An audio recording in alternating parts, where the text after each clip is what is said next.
হচ্ছে সেই শিক্ষা ব্যবস্থা যার মূল ভিত্তি হচ্ছে কুরআন ও সুন্নাহ, যা মানবকে দুনিয়া ও আখিরাত দুটির জন্যই তৈরি করে। পক্ষান্তরে পাশ্চাত্য শিক্ষা হচ্ছে ইউরোপ আমেরিকার হাট ধরে ঘুরে ওঠা আধুনিক এক শিক্ষা ব্যবস্থা। মোহতারাম হাজিরিন, ইতিহাস বলে যারা ইসলামী শিক্ষায় শিক্ষিত হয়েছে তারা দেশ ও জাতির জন্য কাজ করেছে। যারা ইসলামী শিক্ষায় শিক্ষিত হয়েছে তারা আল্লাহ তার রাসূলের ইজ্জতের হেফাজত করবার জন্য আন্দোলন সংগ্রাম করেছে। যারা ইসলামী শিক্ষায় শিক্ষিত হয়েছে তারা সমাজের ভিতরে ন্যায় বিচার প্রতিষ্ঠা করবার জন্য আন্দোলন সংগ্রাম করেছে।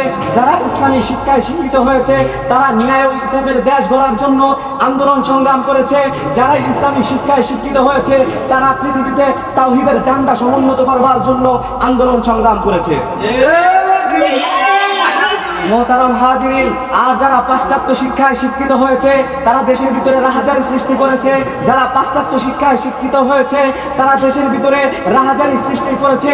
যারা পাশ্চাত্য শিক্ষায় শিক্ষিত হয়েছে তারা দেশের ভিতরে অবৈধ কার্যকলাপ করেছে। যারা পাশ্চাত্য শিক্ষায় শিক্ষিত হয়েছে তারা মুসলমানদের ভিতরে বিভেদ সৃষ্টি করেছে।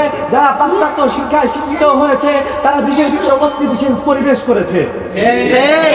মোহতারাম হাজিরিন, শিক্ষা জাতির মেরুদণ্ড, কিন্তু যে শিক্ষায় শিক্ষিত হলে দেশের ভিতরে অস্থিতিশীল পরিবেশ করতে শিখায় সেই শিক্ষা জাতির মেরুদণ্ড হতে পারে না।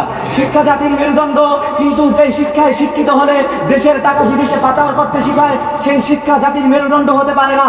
যে শিক্ষায় শিক্ষিত হলে চাঁদাবাজি করতে শিখায় সেই শিক্ষা জাতির মেরুদণ্ড হতে পারে না। যে শিক্ষায় শিক্ষিত হলে দুর্নীতি দিয়ে দেশকে চ্যাম্পিয়ন বানাতে শিখায় সেই শিক্ষা জাতির মেরুদণ্ড হতে পারে না। যে শিক্ষায় শিক্ষিত হলে 7 বছরের শিশুকে ধর্ষণ করে হত্যা করতে শেখায় সেই শিক্ষা জাতির মেরুদণ্ড হতে পারে না।